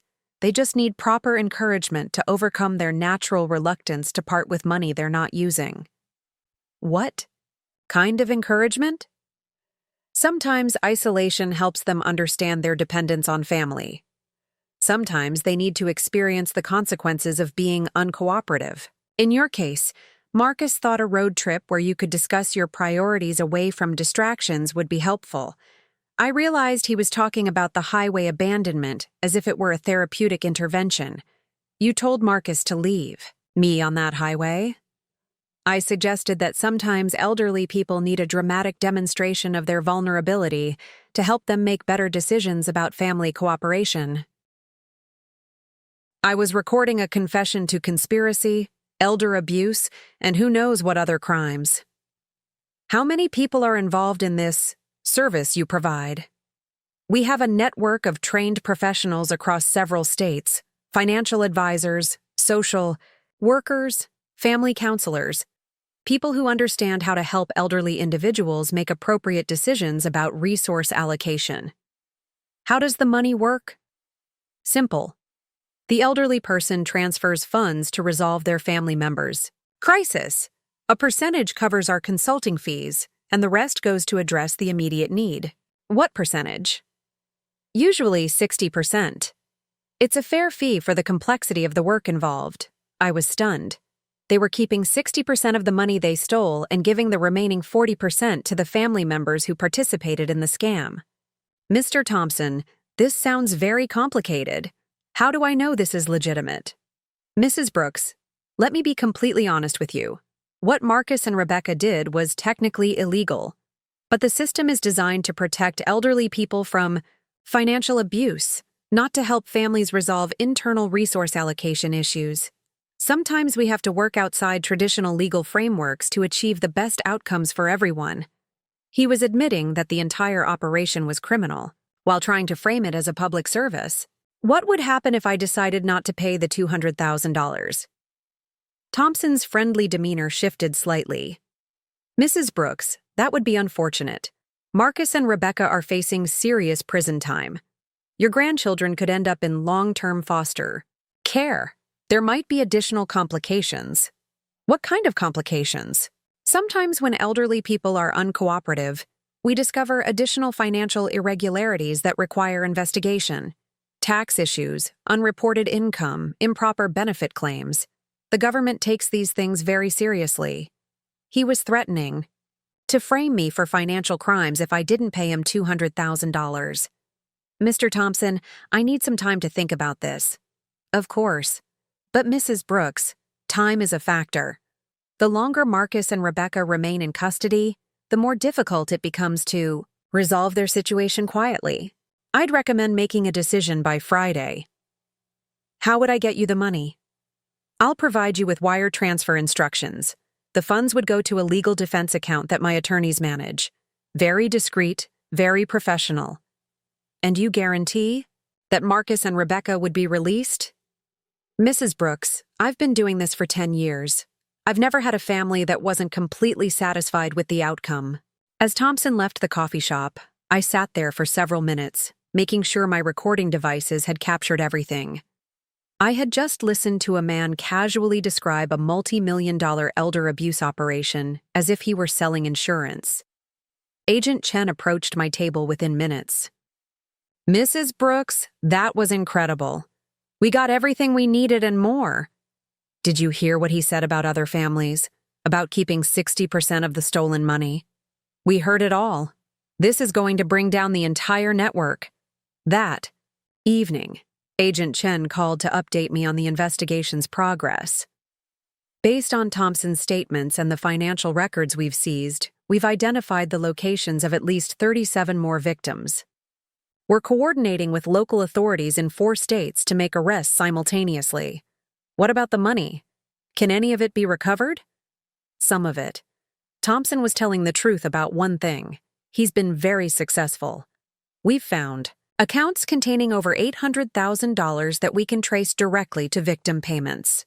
What happens to that money?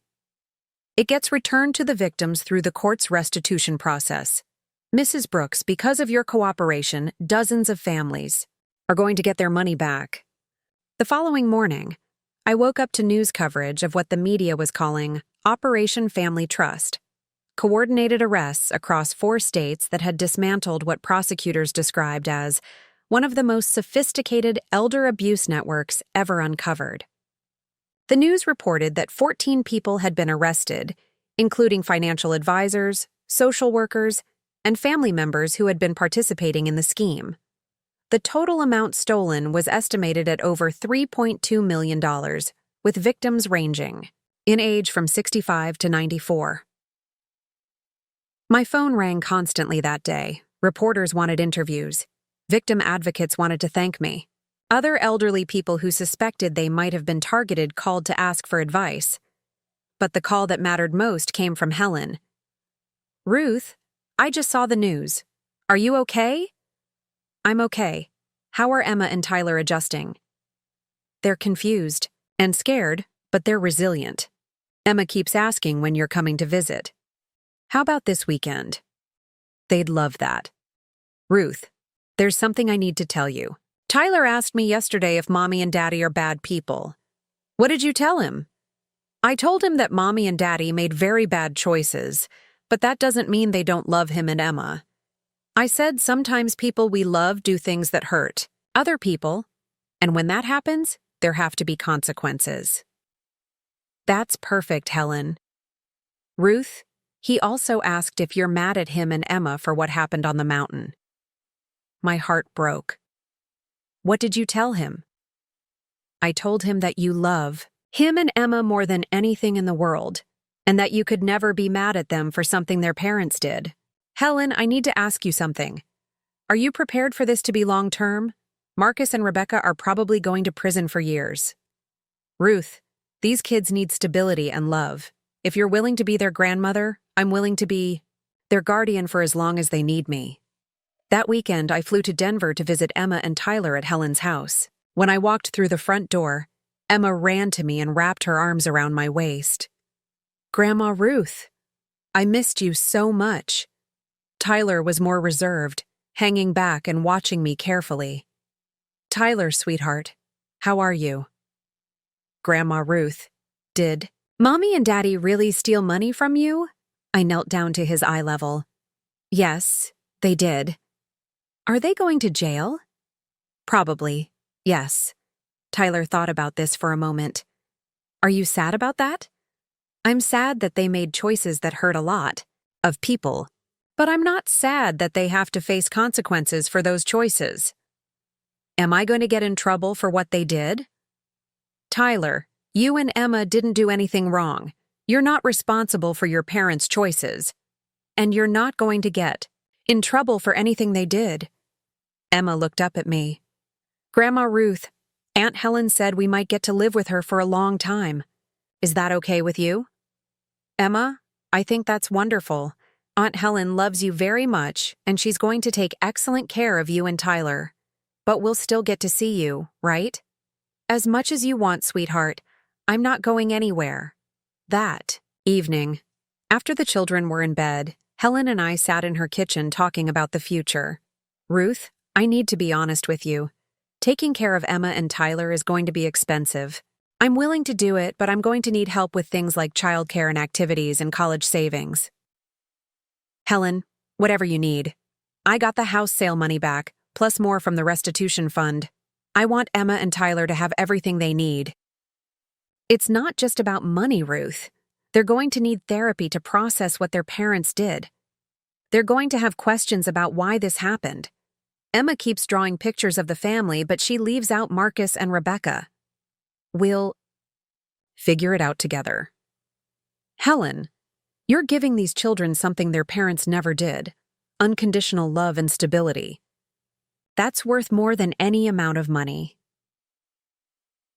The following week, I received a call from Linda Walsh with an update on the criminal proceedings. Ruth, Marcus, and Rebecca have been offered plea deals. If they plead guilty and cooperate fully with the investigation, they'll serve 8 to 12 years instead of the 20-plus years they could face if they go to trial. What does cooperation mean? Testifying against Thompson and the other network leaders, providing information about additional victims, and helping to recover more stolen assets. Have they accepted? Marcus has. Rebecca is still deciding. But Ruth, there's something else. Marcus wants to write a letter to you. What kind of letter? Apparently, he wants to apologize and explain what happened from his perspective. I thought about this for a moment. Part of me wanted to understand how my son had become someone capable of abandoning his elderly mother on a highway. Part of me never wanted to hear from him again. Can I think about it? Of course. There's no pressure either way. That night, I called my therapist, a woman named Dr. Sarah Martinez who specialized in family trauma and elder abuse. I had started seeing her after the highway incident to help process everything that had happened. Dr. Martinez, Marcus wants to write me a letter of apology. Should I read it? That depends. What do you hope to gain from it? I don't know. Maybe I want to understand how someone I raised could do what he did. Ruth, from what you've told me about the investigation, Marcus was involved in a sophisticated criminal enterprise. His actions weren't just personal failures. They were calculated choices made over a long period of time. But he's still my son. He is. And part of grieving this situation is accepting that the son you thought you knew may never have existed. The person who abandoned you on that highway and stole from you wasn't acting out of character. He was showing you who he really is. So you think I shouldn't read the letter? I think you should only read it if you're prepared for it to be another form of manipulation. People like Marcus don't suddenly develop genuine remorse when they get caught. They develop strategic remorse designed to minimize consequences. Decided not to read Marcus's letter. Instead, I focused on the future. I helped Helen enroll Emma and Tyler in therapy. I set up college savings accounts for both children. I worked with victim advocates to support other elderly people who had been targeted by the network. And most importantly, I rebuilt my understanding of what family really means. Family isn't about blood relations or legal obligations. It's about people who protect each other, support each other, and treat each other with respect and love. Marcus and Rebecca had never been my family in that sense. They had been people who used family connections to exploit and manipulate me. But Helen was family. Emma and Tyler were family. The kind stranger Jake at the gas station who helped me when I was abandoned, he showed more family loyalty in one afternoon than Marcus had shown in years. I was 70 years old, and I was finally learning the difference between being related to someone and actually being family. It was a lesson I wished I had learned decades earlier, but I was grateful to understand it now. 6 months after Marcus and Rebecca's arrest, I stood in the courtroom watching my son be sentenced to 12 years in federal prison. He looked older, thinner, and completely defeated as the judge read the charges: conspiracy to commit elder abuse, wire fraud, money laundering, and racketeering. Rebecca sat at a separate table with her attorney. She had refused the plea deal and was facing trial for additional charges, including the false CPS report and identity theft. Her gamble had backfired spectacularly. She was now looking at 25 years minimum. As the judge spoke about the calculated cruelty and systematic exploitation of vulnerable elderly victims, I felt something I hadn't expected: peace. Not satisfaction or revenge, but genuine peace with the knowledge that justice was being served. Marcus Brooks, the judge said, your actions represent a profound betrayal of the trust that forms the foundation of family relationships. You targeted your own mother, a woman who had supported you financially and emotionally throughout your entire life, and you exploited her love for you and her grandchildren to steal from her and ultimately abandon her on a remote highway. Marcus's lawyer had tried to argue for leniency, claiming that Marcus was himself a victim of Thompson's manipulation and his gambling addiction. But the evidence was overwhelming. The detailed victim profiles, the social media bragging, the systematic collection of my financial information. It all painted a picture of someone who had been a willing and active participant in criminal conspiracy. The court finds that your actions were not impulsive or the result of temporary poor judgment, the judge continued. They represent a pattern of calculated criminal behavior that caused immeasurable harm not only to your mother, but to dozens of other elderly victims across multiple states. When it came time for victim impact statements, I had chosen not to speak. I had said everything I needed to say to investigators, prosecutors, and ultimately to myself. Instead, I had written a letter that was read aloud by the prosecutor. Your Honor, for 70 years I believed that family meant unconditional love and support. Marcus Brooks taught me that I was wrong. Family is not about blood relations or legal obligations. It is about people who choose to protect, respect, and care for each other. Marcus Brooks chose to see me not as his mother, but as a target for exploitation. In doing so, he lost the right to call himself my son. However, his actions also led me to discover what real family looks like. It looks like my sister Helen, who drove 3 hours to rescue me from a gas station when Marcus abandoned me. It looks like a kind stranger named Jake, who showed me more compassion in one afternoon than Marcus showed me in years. It looks like the FBI agents and prosecutors who worked tirelessly to ensure that other elderly people would not suffer the same betrayal I did. Marcus Brooks may have destroyed the family I thought I had, but he helped me find the family I actually needed. As we left the courthouse, Helen and I walked past Marcus in handcuffs being led to a transport van.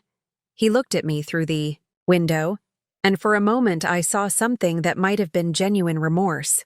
But then I remembered Thompson's words about strategic remorse and Dr. Martinez's warning about manipulation, and I looked away. Emma and Tyler had not attended the sentencing.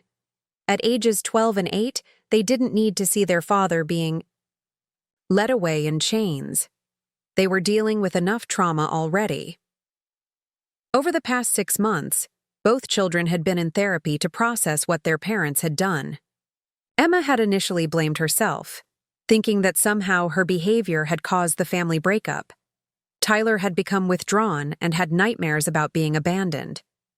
But slowly, with professional help and a lot of love from Helen and me, they were beginning to heal.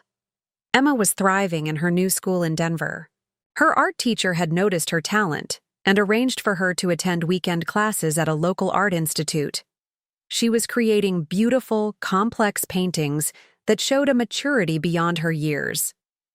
Tyler had joined a youth soccer league and was making friends with kids who didn't know anything about his family's history. He was starting to smile again and had even asked Helen if he could invite friends over for sleepovers.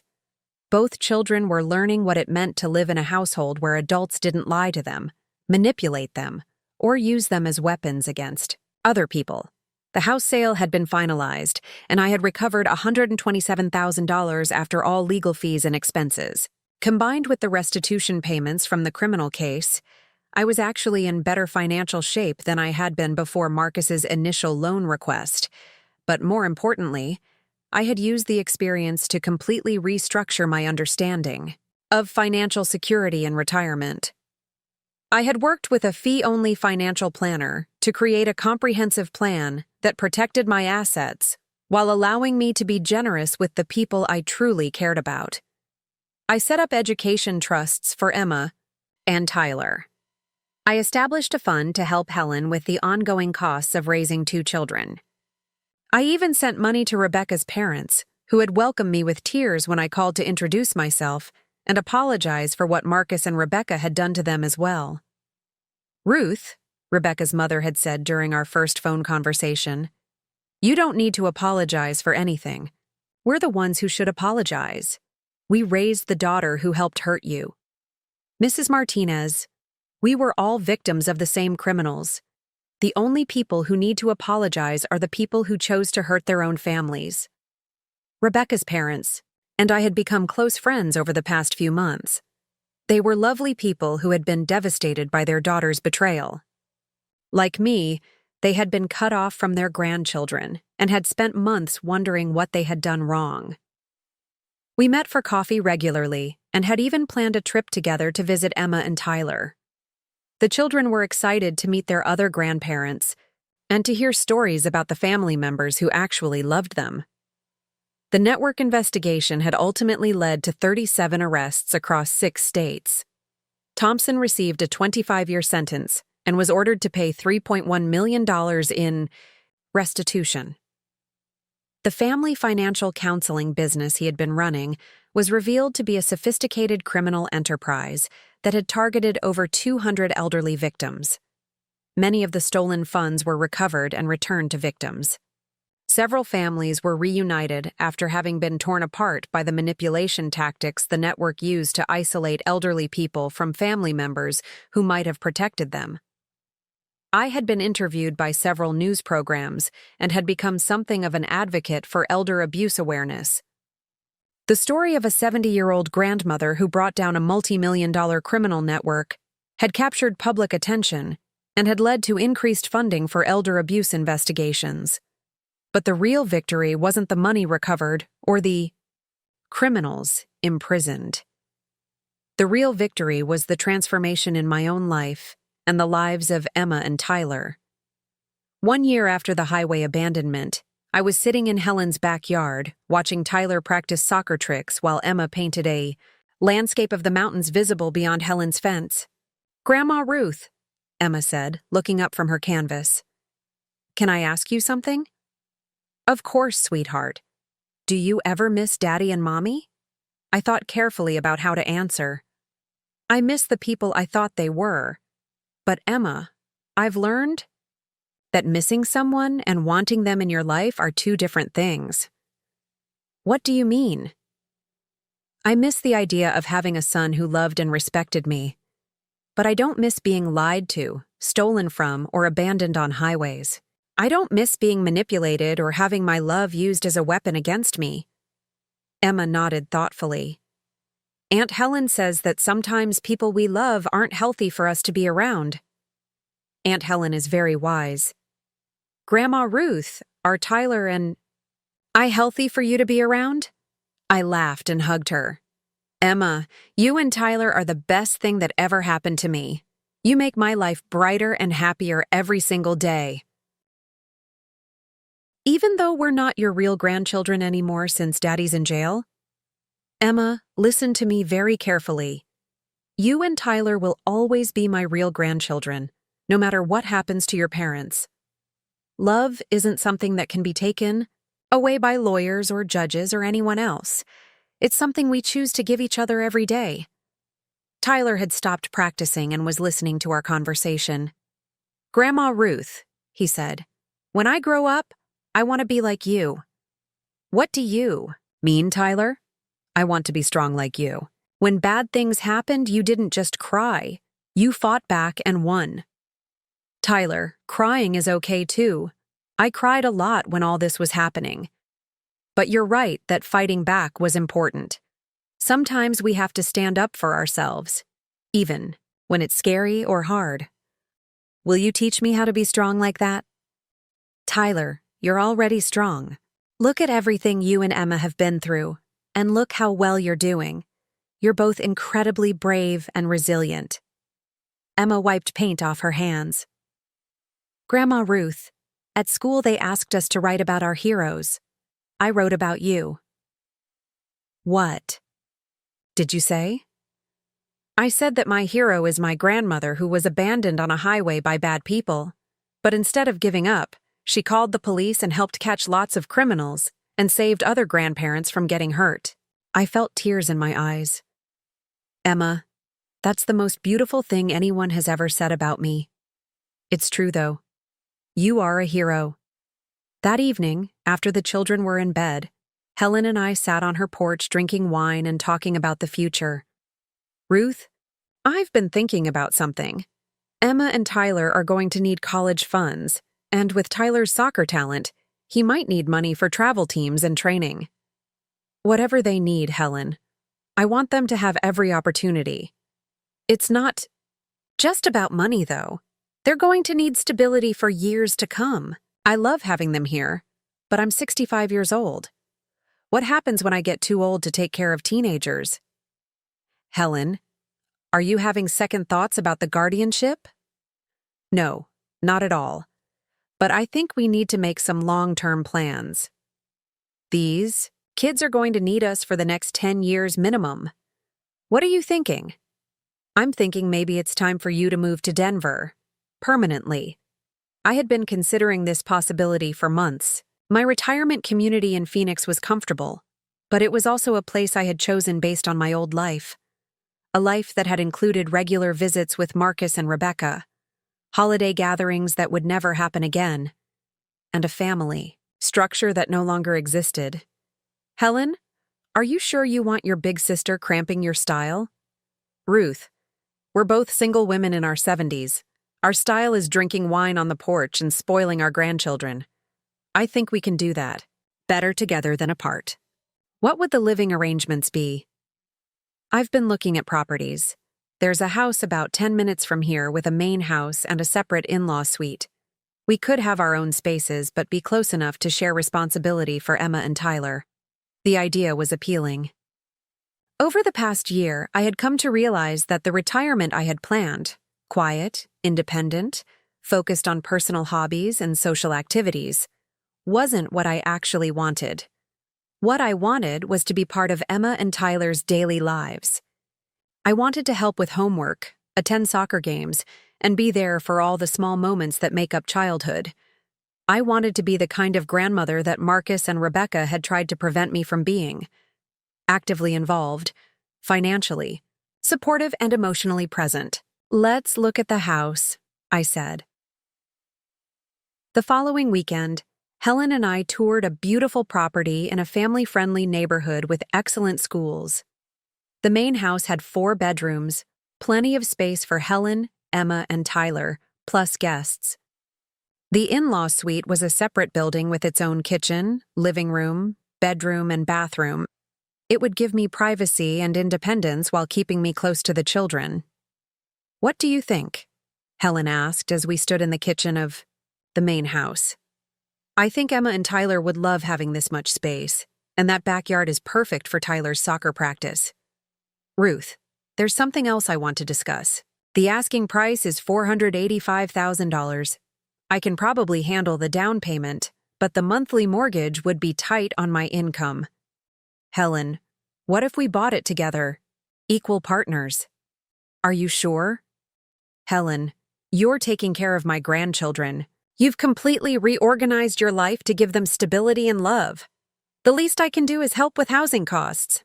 We made an offer that afternoon. 2 weeks later, our offer was accepted, and we began the process of creating a new home for our unconventional family. Emma was thrilled about the move.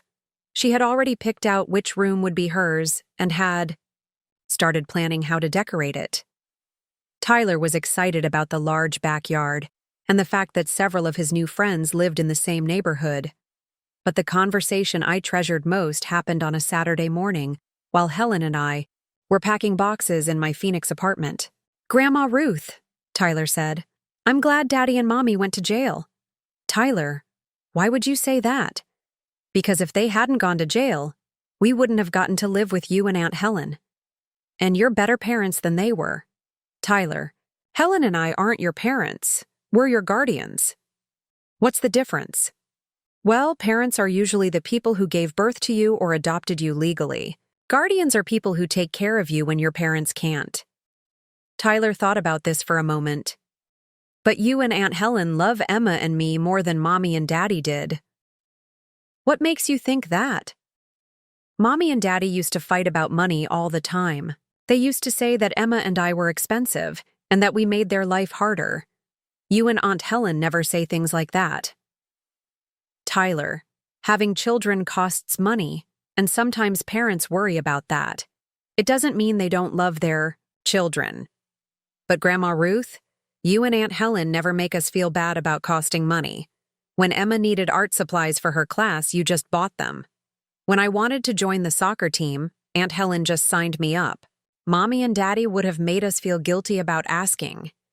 Out of the mouths of babes. Tyler, at 8 years old, understood something that had taken me 70 years to learn. Real love doesn't come with conditions, guilt, or manipulation. Attached. The closing on the Denver house happened in early December. We planned to move in during Emma and Tyler's winter break from school, so the transition wouldn't disrupt their education. As I packed up my Phoenix apartment, I found myself reflecting on the journey that had brought me to this point. A year ago, I had been a naive grandmother who thought family loyalty meant enabling other people's bad behavior and accepting mistreatment in the name of keeping the peace. Now I was someone who understood that love without respect is just exploitation, and that sometimes the most loving thing you can do is set boundaries and enforce consequences. I had learned to tell the difference between people who loved me and people who loved what I could do for them. Most importantly, I had learned that it's never too late to start over and build the life you actually want. Moving day was chaotic, but joyful. Emma and Tyler ran through the new house claiming bedrooms and making plans for how to arrange their toys and books. Helen and I followed behind them, laughing at their excitement and marveling at how quickly children can adapt to new circumstances when they feel safe and loved. That evening, we ordered pizza and sat on the floor of the empty living room, eating off paper plates and talking about our plans for the future. "Grandma Ruth," Emma said, "can we have a garden in the backyard?" "That's a wonderful idea. What would you like to grow?" "Vegetables and flowers for painting," Tyler chimed in. "Can we get a dog?" Helen and I exchanged glances. "Let's get settled in first, and then we can talk about a dog." "Is that a yes?" Tyler pressed. "It's a maybe," I said. "But it's a strong maybe."